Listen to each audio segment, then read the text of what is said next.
Hey everyone, you're listening to Party Time, My Golf Story with Kevin Walsh and whatever special guest he has today. You can check me out on episode 9 of the podcast. Today I'm wearing Grayson clothes while I'm out practicing because I believe in look good, play good.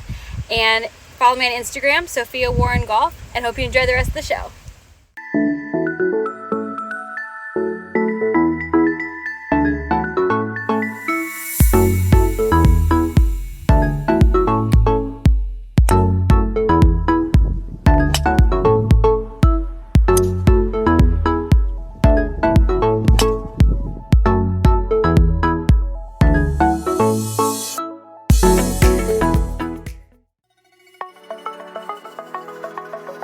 It's Party Time, My Golf Story, brought to you by Party Drinks.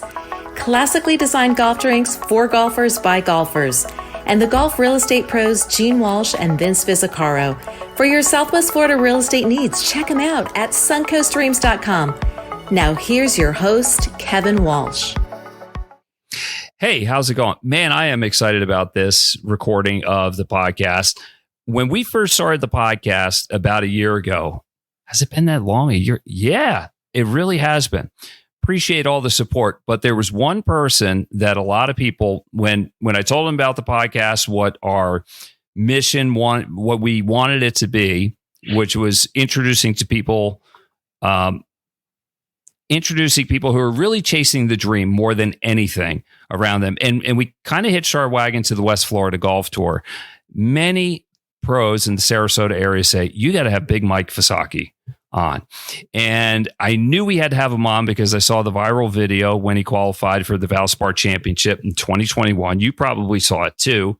If you haven't seen it, look it up on YouTube. It's readily available. But the long and short of it is the first PGA Tour event that Mike Visacki qualified for. After he got the ticket to play in the Valspar Championship, he called his dad and he broke down in tears. And his dad did as well. It is beyond beautiful. If you haven't seen it, look it up. A couple of things. The show continues to grow largely because people like you support it and you're telling people about it. You're sharing links of the podcast, which we appreciate greatly. Would you continue to do that? And if you haven't subscribed yet, would you please do that? Like the podcast and maybe leave some comments, because in the end, that matters to potential sponsors. I'm going to tell you about two of our sponsors in just a minute, but also it helps with the analytics for the numbers nerds at Google, YouTube, Spotify, all of that stuff. Big thanks to our title sponsors, Party Drinks. If you prefer an adult beverage on the golf course and you're tired of beer or you're tired of drinks that are named after a time of day or a crustacean, and let's face it, a lot of those hard seltzers suck, then Party's for you. Made with the finest of vodkas and rum. Nice, smooth, refreshing drink for golfers, by golfers.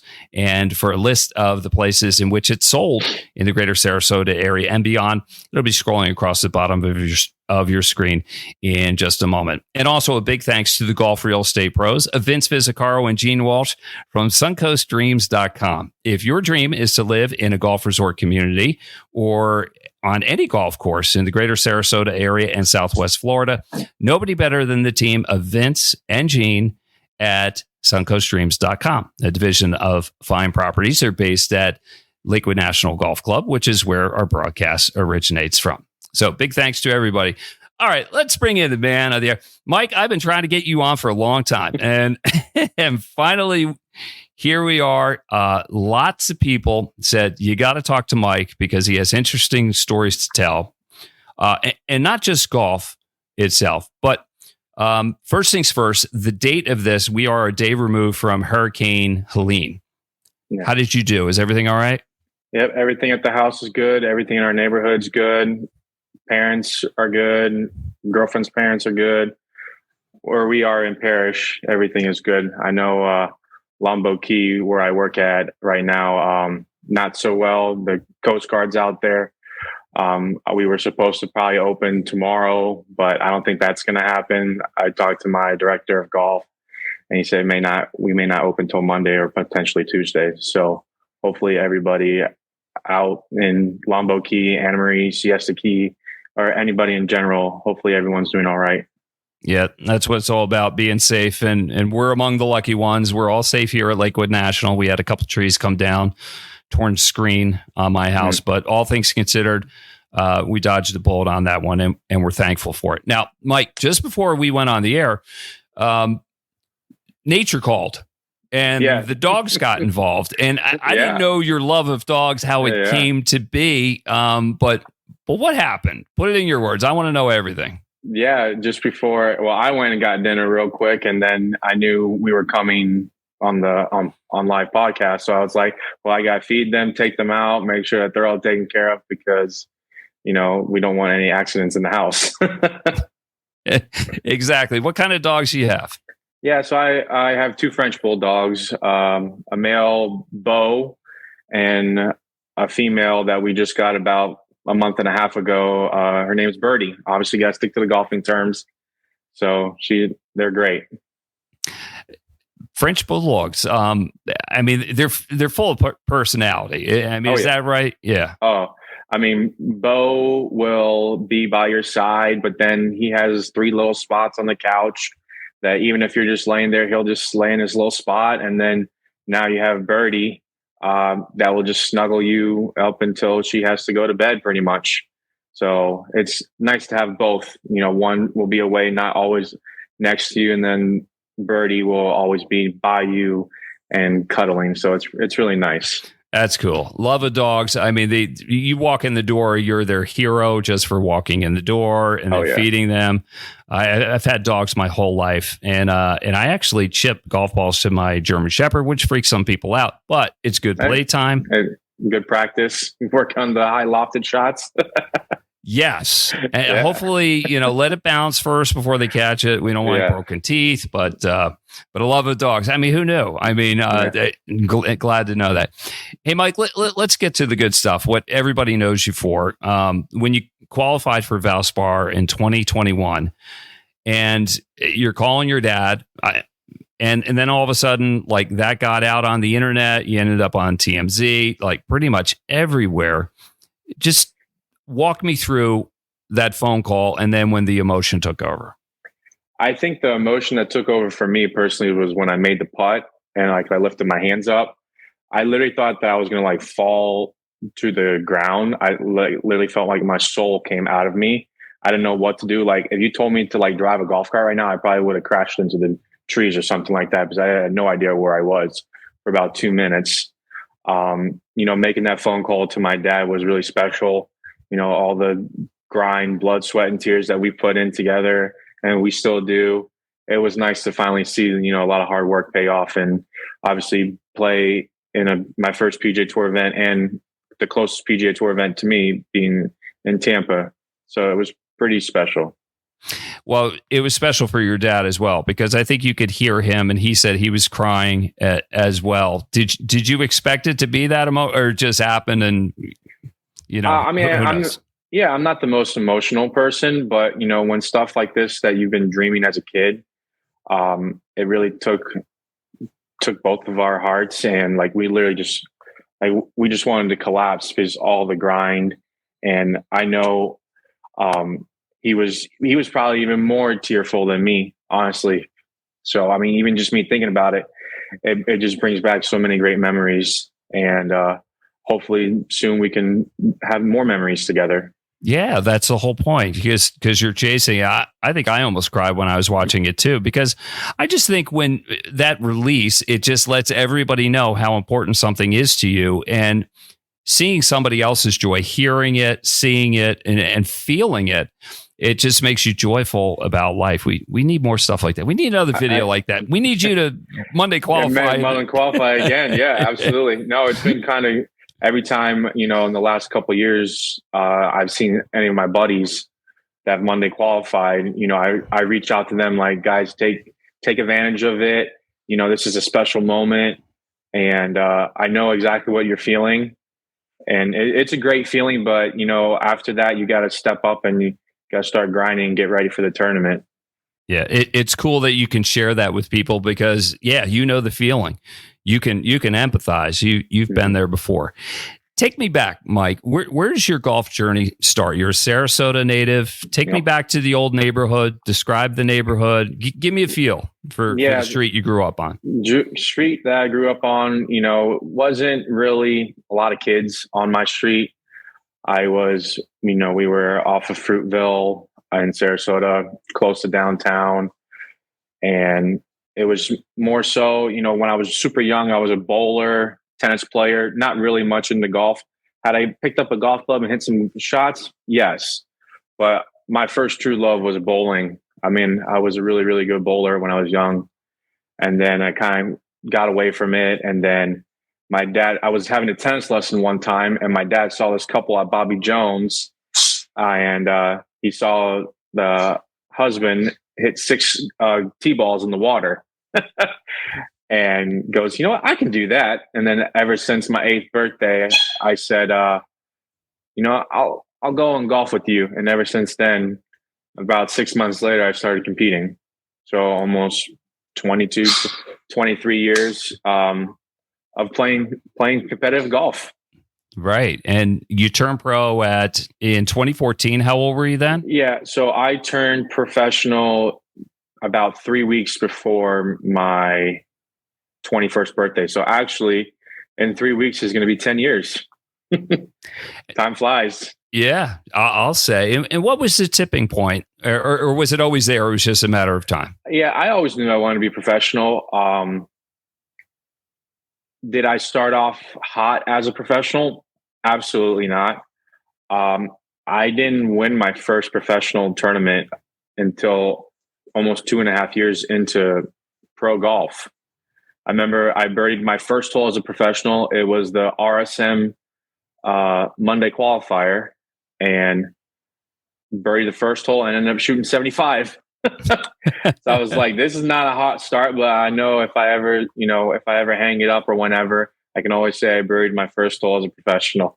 Yeah, that's cool. Mike Visacki is our guest. He is a professional golfer, plays on the West Florida Golf Tour, plays a lot of tours. He has been around. He was the champion of the 2022 Waterloo Classic in Iowa, which was a big payday, and we're going to get into that. We'll also talk about his relationship with Justin Thomas as well, and a helpful hand that JT provided at a time that it was probably really needed. But Mike, when did you know you were good? I mean, you strike me as a good athlete. You said you were a good bowler. How good of a bowler were you? When I was, 8, 9, 10, I could probably average about 210, 205. Holy smokes. Yeah. I didn't have any 300 games, but I could consistently get over 200 as a 9-year-old, 8-year-old.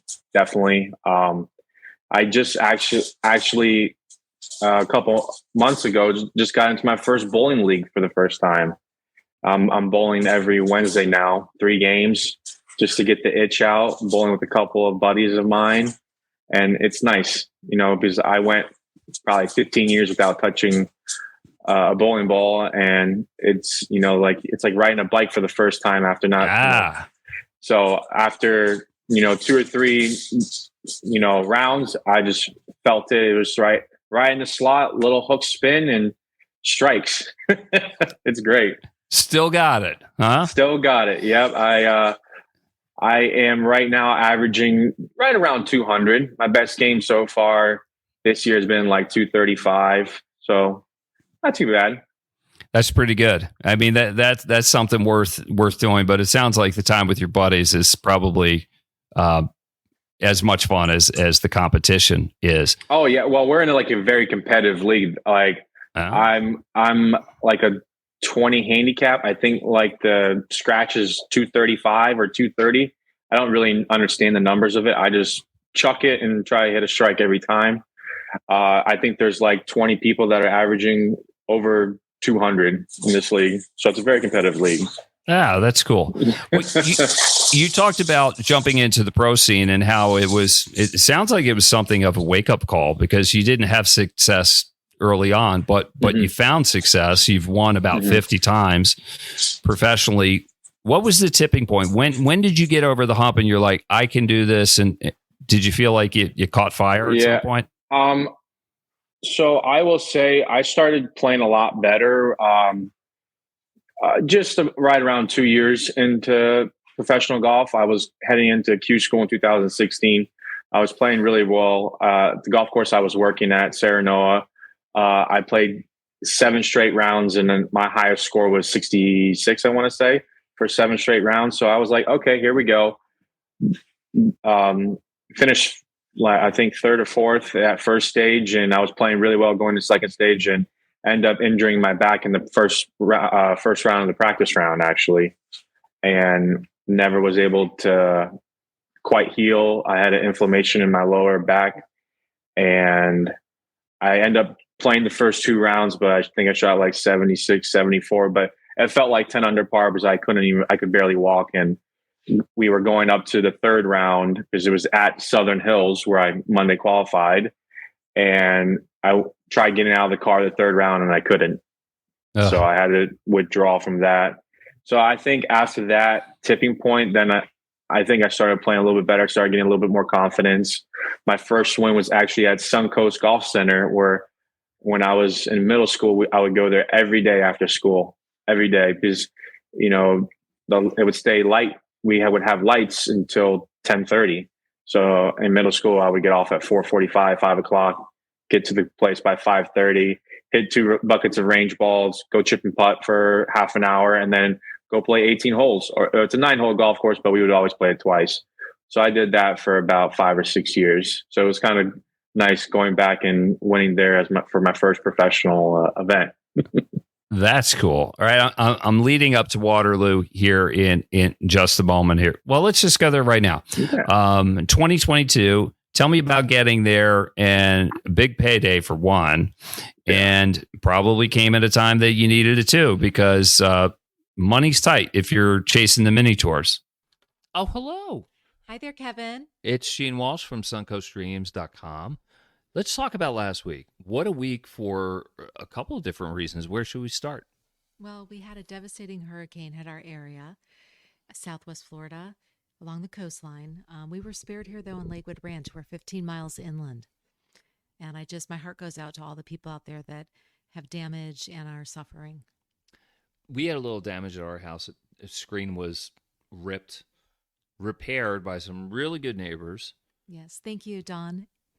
Barb and Howard. And for that, you know what I'm going to do? I'm going to bring them some party. Maybe some golf balls, too, and a lot of that. We're so lucky to live here. And we're lucky that we're inland, but also because of the design of Lakewood National Golf Club, we don't have the same problems that other people have with flooding. Why not? We're not in a flood zone, and Lakewood National is part of Lakewood Ranch, which is a master plan community. And because of the master planning that went into our area, they're able to do engineering underground and pull water from the ponds, and it gets funneled into a hidden river, which is the beauty of our area. So we really, really fared well in a lot of the storms with flooding. Do you think that's the reason why, despite the hurricane, you sold homes while the hurricane was going on? Yes, Hurricane Day, we had a home sale. So that was exciting because we were scared because of the storm and the tornado warnings, but at the same time, we had some good news. Yeah, okay. You got any good news about a new place that maybe would fit somebody perfectly? I do. Somebody who's a snowbird or somebody in the area that's looking for 2 bedrooms and a den, 2 baths, 1-car garage. This is a beautiful condominium, and it's located perfectly in between the Piper course and the Commander course. Hole number 1 and hole number 9, and it has a gorgeous view of the water, and then it backs up to the driving range area. Yeah, and the walk to the pool and the amenities is not too far away. Not too far. Yeah, that's cool. Let's take a look.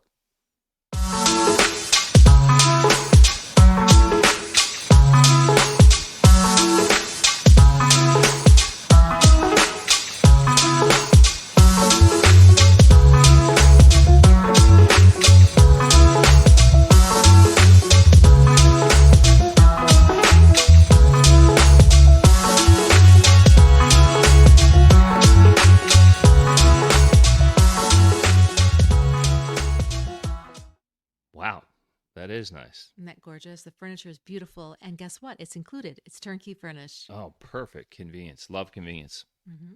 Gene Walsh, suncoastdreams.com. Thank you, honey. Thank you, Okay. Kevin. So, Mike, tell me about your biggest professional win. Yeah, my biggest professional win came at the Waterloo Open in Waterloo, Iowa, actually, a few years ago. Honestly, it's one of my favorite golf courses. It's super short, 6,200 yards, 5 par 5s. Everything's probably driver, short iron into the par 5s, 1 par 5, is driver, 4 iron probably. And then one of my favorite holes is like a driver flip sand wedge, par 5. I had a buddy last year caddy for me, and we got on the hole, and I was like, how about this 12-footer for eagle? He goes, what? I go, yeah, we're putting for eagle. He goes, no, we're not. We're putting for birdie. I was like, look at the scorecard. And he looks at me and goes, what? Wow, par 5. There we go, baby. This is my type of course. Yeah, chance to make a ton of birdies. How many under were you for that? That week I shot 23 under and I won by 1. Dang. Yeah. So how many rounds was that? It's 3 rounds. I shot 62, 64, 67, roughly. That's somewhere good. in that neighborhood. Yeah, it was great. Big payday. That helped me almost 8 months of golf. How much? It was 50 grand. It was 50 grand. It was nice.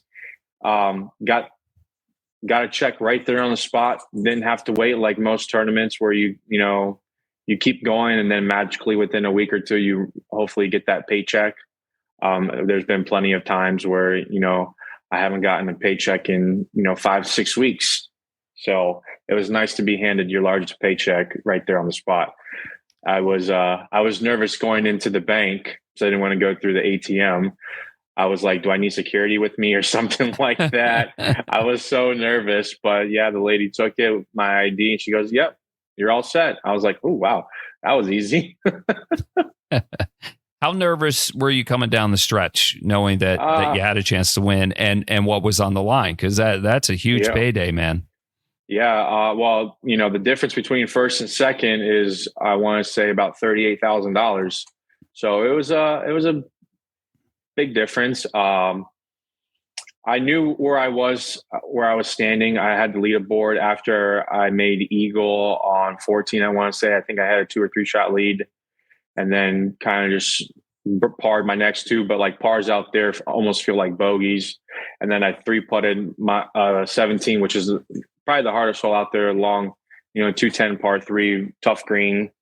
And then the last par 3, it finishes par 3 actually, 210 and then like 190. Mm-hmm. I had probably a 7 iron in the last, missed it left, chipped it to about 5 feet. And I tell you, I was so nervous.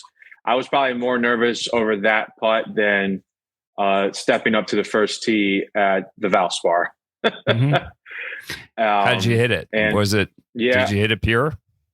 It was probably the best putt, one of the best putts I've ever made. Honestly, that 5 foot or 5.5, 6 feet up the hill, but it was perfect. It was right to left uphill, and I just said, trust your stroke. You've been putting well all day, and buried it. And I tell you, it was one of the most unbelievable feelings, knowing that like I'm financially set for about, just depending on what you want to do with the money, for almost a year. So It was nice. It was like a relief, not having to worry about bills or paying for tournaments. It was a nice feeling, because there's been plenty of times where I played a tournament where I didn't have enough money to cover the entry fee. I would write a check out, knowing I didn't have the money to cover it. And I was banking on me playing well, that I would make enough money and be able to cover it. And it worked, honestly, 95% of the time. That is so honest. Your candor, just putting, and I don't think you're the only one that's done that before. You've been around, all right? And stories of mini tours are legendary. Let's talk about Justin Thomas, because he went out of his way to talk to you, make you feel like you were a part of the PGA Tour just for that week. But he did more than that. He gave you some money. Can we get into that? Can you share what it was and what it did for you? I mean, he reached out to me. Obviously started following me at the Valspar. didn't really talk much after that. And then he knew I was getting into the Charles Schwab, and he was at PGA at Kiowa, and he messaged me, I want to say Thursday night, and said, "Hey, do you want to play a practice run together on Tuesday at the Schwab?" I was like, "Yes, absolutely." Well, one of the people that I look up to, he helped me out a lot. Unfortunately, we didn't get to play a practice round. It was bad weather on Tuesday. But we end up seeing each other. We kind of roughly had the same tee times, but on opposite sides. So he was like one tee time ahead of me, but he was on 10 and I would be on 1, and then vice versa the next day. So we were all roughly, within a tee time or 2 of each other. So I got to see him warm up, practice, same vice versa. And then he ended up helping me out after I knew I missed the cut after the second day. And I wasn't expecting anything. He was just a really great person, and he shook my hand, and I felt something, and I almost wanted to, cry right there on the spot. I mean, I had no idea I didn't even look at it. I just put it in my pocket, and I didn't even look at it for, until I got back to the hotel room. I didn't even tell my dad or anything. And I looked at it and I was like, "Dad, look." He goes, "Whoa, like, where'd you get that?" I was like, "Look who it's from." And he goes, "Oh my God." So, I mean, it was pretty special. It was able to help me cover, a few months of tournaments, entry fees, travel. He didn't have to do it. It was all coming from his heart. And, because of that, it was able to help me play in the Waterloo Open, because the Waterloo Open's, it's not a cheap event. It's $1,000 entry fee. It all depends on where you're going. Are you flying? Are you getting a rental car? I mean, you can be, depend on if you stay with somebody or not. I mean, that tournament can probably run about $200 to $2,500. So, and knowing that I had the cushion that I can go play and then not have to worry about it because of him, it was great. And then that win obviously helped me, get to Q school, not have to worry about Q school, end up getting my Corn Ferry card later that year. And it was just unbelievable. And after I made it through second stage, there was about a week and a half in between second stage and final stage. And he messaged me and said, "Hey, did you want to come out and golf?" I was like, "Yes, absolutely." And we ended up playing at MJ's golf course, the Grove. Unbelievable place. Oh, Great player, great facility. His dad and my dad hit it off. They're great people. We were supposed to play with Ricky Fowler, but he was having an ultrasound appointment because his wife was giving birth here shortly. And he ended up joining us for 5 holes. So, I mean, it was pretty cool playing with, JT and Ricky Fowler. And the funny thing was we were on the 18th hole at Grove, and there was like a little hill that I obviously saw the hill, but I didn't see what was over the hill. And I ended up driving the golf cart into the bunker. and JT and his dad and Ricky and the guy that was caddying for us, they have like motorcycles. They all looked back and they just all started dying laughing. I'm like, "Guys, I am so sorry. Like, I didn't see this bunker here." They're like, "Dude, don't worry about it. Like, it'll be fixed by the guys tomorrow morning." I was like, "Are you sure? Like, I don't want to be like on the ban list or anything like that." So it was nice to get a little chuckle out of them. Oh man. I'm not going to ask you how much Justin gave you, but clearly it was a generous amount, which, I mean, Yeah. if you don't get that check from him, you wouldn't have gone to Waterloo. Was money that tight? Money is always tight in mini tour life, no matter really how much you like. If you don't win in mini tours, you're not making hardly anything. Even sometimes second place, you only like double your entry fee back, and it all depends on where you're coming from. I'm lucky that we've had the West Florida Golf Tour in my backyard, so I've never really had to like pay for a hotel. It gets expensive here and there. All depends on if you want to take practice rounds. You always got to make sure you have golf balls, gloves, shoes. Got to look good, feel good, play good, right? So it adds up a lot, and him being able to help me out, I wouldn't have had to rely on, good finishes leading up to Waterloo, I knew I was going to play Waterloo because of the generous check that he gave me. Yeah, so, you had the financial security that freed you up mentally, and then you could really just play, just go out and play the golf you want to play. There's a big difference between knowing that you have to do it and versus knowing that you have it and you can just kind of like free ball and just go out and fire at pins and know like, okay, like there's no difference of like 10th place and 8th place. Like, I know I'm good. I'm trying to win because I know I have it. And it's a relief, honestly, knowing when you have the financial backing and when you don't. Like, the last thing, because I've done it, you know, at least 100 times where I didn't have obviously enough money in the account, but I knew that my game was good, that it was super stressful, but knowing that I had to play well, that kind of helped me and made pressure a little bit easier because I knew I only had one goal, and that was to try to go out and win every single time, fire at flag sticks. And obviously that's what we have to do in mini tour golf. Oh yeah. You know, mini tour golf and PGA Tour golf are kind of like two totally different animals because, you know, you could shoot 68 every time in, you know, mini tour event, and you'll probably honestly maybe win 2 out of 10 events. Nowadays, you know, back, you know, 5-10 years ago, a little different story. But, you know, if you shoot 68 on the PGA Tour, you're probably going to be winning, you know, if you average 4 under around, that's 16 under. I mean, you're probably the best player in the world, you're probably winning 1 or 2 majors, and you're probably winning all the hard golf courses. So there's obviously a big difference. In mini tour golf, we know we have to fire at every flagstick. And I mean, obviously the rough is not as long around the greens. But you just got to go on birdie benches and and run the absolutely. table. Sometimes, I mean, you know, when you set up for like a 1-day event, you know that you need to at least shoot 6 to 7 under par to give yourself a chance. I mean, there's been plenty of times where I shot in 65 and I've lost.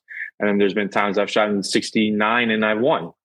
So obviously, depending on course conditions where we're playing, you know, there's a couple golf courses where, you know, it's wide open and you just know 5 under is going to be what barely cashes. Right. You got to go balls to the wall. I mean, that's the only way about it. Mike Visacki, professional golfer on the West Florida Golf Tour, played the Corn Ferry Tour in 2022, won the Waterloo Open in 2022, as well as our guest here on Party Time. My golf story brought to you by Party Drinks. If you're looking for a drink alternative on the golf course and you're tired of crappy seltzers and beer, try Party. Try Transfusion, our #1 seller. And for a list of the golf courses in which it's sold and some other places, scrolling across the bottom of your screen right now. And if it's not available at the golf course you play at, talk to somebody, say, we need Party here. And a big thanks to the golf real estate pros of Gene Walsh and Vince Visacki from suncoastdreams.com. If your dream is to live on a golf course in Southwest Florida, especially around the Sarasota area, nobody better to help you out with that than Vince and Gene, suncoastdreams.com. Mike, what is the lowest round of golf you've ever played? Take me there. Describe it for me. Yeah, I remember the date clearly. It was May 4th, 2017. Like I always say, may the 4th be with you, Star Wars edition. I shot 59 at Eagles Dunes in Sorrento, Florida. So it's about 45 minutes west of Orlando, kind of middle of nowhere-ish. I had played there a couple times prior on the Moonlight Golf Tour, and I was, you know, going to the bathroom before I was getting ready to tee off, and they had the course record there at, I want to say 62 or 61. And the couple times that I played, I shot like 65, 66. And I was like, man, I feel like I can do that. And I just got off to a hot start. I shot 7 under on the front. I chipped in for birdie on 10. And then I got the most unlucky break on 11. It was a short par 3. I came up a little short, chipped it, hit the flagstick, and actually like just came out and like stayed on the lip. So that was kind of heartbreaking. But then I birdied the next 3 holes, made a par on 15, and then I made back-to-back like 20 footers on 16 and 17. So I roughly know that I'm 13 under par. I'm already at 59. I'm thinking 58, possibly 57, because I have a par 5 in front of me, and I absolutely stripe a drive. It was so weird because that week, my 2-iron, the back of the head, the epoxy came out, and I was waiting for it to get re-glued. So I had was working that week, and I found a extra stiff hybrid shaft or club, Adams, in like the locker room of Sarah Noah. And I was like, oh, well, I'll just take this while my golf club is being redone. And obviously didn't think anything of it. And it was not a good shot from, whatever it was, 220, end up in the bunker, almost plugged it. Didn't have a really good lie, got on the green, had like 30 feet for 58, lipped out, and kind of a little disappointed, but you know what? 59 is 59. And that wasn't even the highlight of the day, honestly. Wait a minute. What can top a 59? Me and my caddy, we went to a Rays game after that. We had planned to go to the Rays game anyway, not just like right there on the at the moment, but we were like, oh, let's go to the Rays game. So we went to the Rays game on whatever day it was, like a Thursday. So there was hardly anybody there. And, I think I want to say either the third or fourth inning, I want to say his name was Tim Beckham, hit a home run. He caught, we all stood up. It was coming right at us. He just one-handed, boom, just like this, looked at it. We did a little dance like, woo. And wait a minute. He barehanded it? Oh yeah. He just barehanded it. Boom. Just like this. And you go, dang. I was like, Ben, he used to play baseball as a kid. And I want to say he was I mean, it was unbelievable. I mean, he didn't even move. It was just boom, right there. We stood up. We were in the first row, and it was so funny. I don't know if he got the ball signed or not, but we get home. Obviously, it was super late. I want to say like 12 o'clock. And he sends me a video of us on Sports Center Top 10. just because he did a little dance because we caught the home run ball. So it was kind of cool, for, I want to say, 4 years he had that on me. Like, yeah, Mike, you shot 59. Hardly anyone's ever done that. And you just get a little letter in the newspaper saying that you shoot 59. And here I am catching a home run ball, and we're on Sports Center Top 10. So up until the Valspar, he had me for a while, and then once everything with Valspar, then I trumped him finally. So he's like, you are now the king. That is cool. That is cool. Mike, we're winding it down here. Tell me, how long will you chase it? Hey, you define the dream for me. Tell me what the dream is and how long you can go this, because you're very articulate about how tough it can be. I know you're working some other jobs to keep the dream alive. You're working at a golf course at Longbow Key, but how long will you chase it, man? Yeah, I'm going to try to chase it as long as I can, honestly, unless, something bad happens. I mean, I really gave myself until, I was 35, maybe 36. Obviously, it all depends on how healthy I stay. I've had a lot of back injuries over the course of 10 years, but, I get a little spaz probably twice a year where I have to take like a couple weeks off, but then after that I feel really good. But I'm hoping, now that season and wintertime is coming back, to start picking up the tournaments, continue to play. I mean, working at Longbow, it's been awesome. The members are great. It's paradise, honestly. Golf course, we have 45 holes out there, 2 golf courses. I think in the middle of summer, the slowest green speed I saw was 11.5, I want to say, roughly. So it was just nice to have a pure golf course throughout the whole summer since I wasn't traveling. So now that I'm out there, I'm able to play and practice. My director of golf, Terry O'Hare, he's been amazing. He knows that I still want to play, and he'll give me the time off when I need. And now that I'm in the program, we've played a couple tournaments together. So it's nice that he knows that this is really what I want to do, but I'm going to continue to play and chase it until I can't no more, honestly. Yeah. Well, Mike, I wish you nothing but the best. And I hope it all works out for you because You're a great storyteller. I mean, just the detail, the level of detail. I feel like I'm there when you're telling the stories, and just your honesty and your candor in making yourself vulnerable, like with your emotions, with the financial side of things, what people have done for you, because it really does take a team effort. And dreams got to be really strong, but you got to have the burn. And I know you got it, man. So let's make some more Monday qualifiers. Let's get on the big tours, and then absolutely, we got a couple more events coming up the end of the year. Hopefully, play well in those, and start going and doing Monday qualifying for the PGA Tour here at the start of next year. So we got to get this BMV train rolling, baby. Yeah, you do. Sounds great.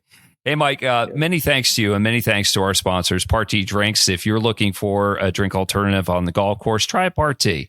And if your dream is to live in a golf resort community similar to Lakewood National Golf Club in the greater Sarasota area, contact the real estate pros at suncoastdreams.com.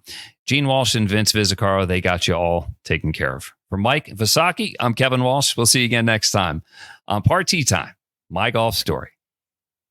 Thank you, Kevin. Appreciate it.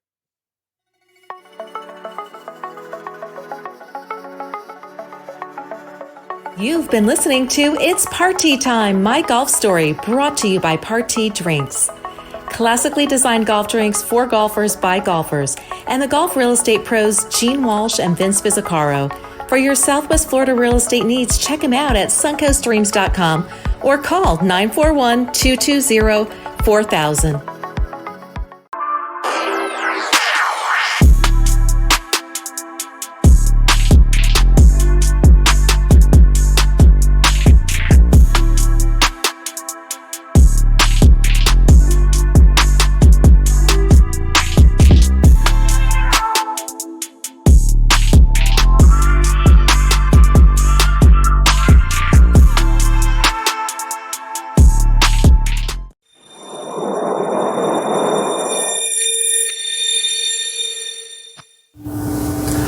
This is Vince Visacki and Gene Walsh with the suncoastdreams.com real estate team at Vying Properties. We've helped hundreds of families find their dream homes in golf and resort communities in Lakewood Ranch, Bradenton, Sarasota, Parrish, Venice, and the surrounding areas.